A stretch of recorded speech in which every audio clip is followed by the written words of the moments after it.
Have you ever heard of Cebu? Or have you ever been there? Perhaps most of you heard about it, talked about it, or even went there, but still, let me share things about this place.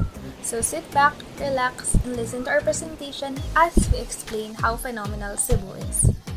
Cebu is a province of the Philippines located in the central Visayas region. It is famous for the unique way it cooks roasted pig and for the annual festival that honors the child Jesus. Did you know that it is an island cluster paradise? It is also home to an incredible number of spectacular waterfalls. Also, for the daredevils, good news, because Cebu is indeed a great location for you. The area is a popular spot for thrilling activities. So for now, let's talk about its interesting history.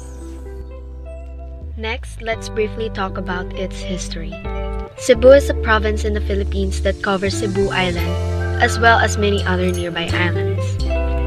Rich relics of Philippine history, largely left by Spaniards, can be found on the island in Cebu. The Magellan's Cross in downtown Cebu, the Lapu-Lapu Shrine, Colon Street, and Fort San Pedro are just a few of these historical sites. Cebu is quite progressive due to the rise of its large corporations, technological trend, and the people's ingenuity. Many BPOs from small to very large firms now call Cebu home, contributing to the development of the entire island, particularly Cebu City. The province of Cebu is one of the Philippines' most developed and oldest cities, also known as the Queen City of the South. The island got its name from the word Cebu, which translates to animal fat. Cebu was once known to be a fishing village before the colonization of the Spaniards. And since then, Cebu has greatly become industrialized and is now one of the country's center of commerce and industry. Now let's get to know the reasons why you should visit Cebu. Cebu is a home to an incredible number of spectacular waterfalls. It's perfect for thrill seekers too. The area is a popular spot for waterfall jumping, rappelling, rock climbing, and canyoning. Cebu is also famous for the diverse marine life and otherworldly coral reefs. Cebu has the excellent blend between urban and natural attraction without having to travel far away. One can delight in good food, great live entertainment, rich culture, and world-class beaches.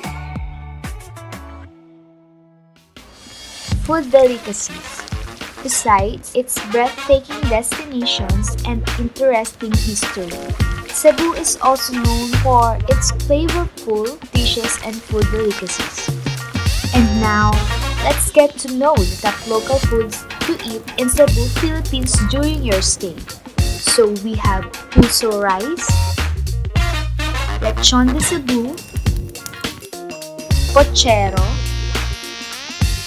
siomai, ngoyong, sutukil, mango pizza, and barbecued everything.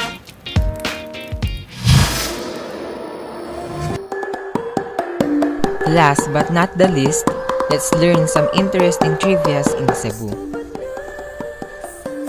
First, Spanish settlement in the Philippines. In 1565, Raja Tupas signed the Treaty of Cebu with Spanish navigator Miguel Lopez de Legazpi after being defeated by the colonizers. Oldest city in the Philippines. It was the first capital and oldest city of the Philippines, and it officially became a city on April 27, 1594 through a real provision by Philip II of Spain. Cebuanos hang their rice.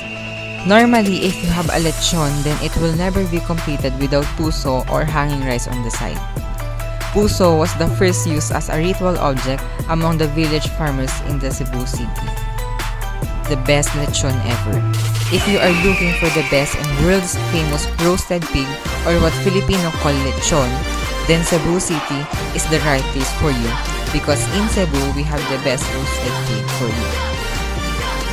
It holds the biggest and grandest festival in Asia, Sinulog Festival. Cebu City is home to the Sinulog Festival, a celebration of faith and gratitude in the Philippines. Home of the first Filipino hero, Lapu-Lapu. Lapu-Lapu was the first ruler of a portion of Cebu, which is known as Mactan. He was able to fight and win the battle against Ferdinand Magellan, who was with Spanish colonizers during April 1521. And lastly, host to the one of the most epic battles in the Philippine history. The Battle of Mactan goes down in the Philippine history as the first signs of resistance against Imperial Spanish colonization. It shows how the Filipinos were fearless in fighting against the foreigners who conquered the country.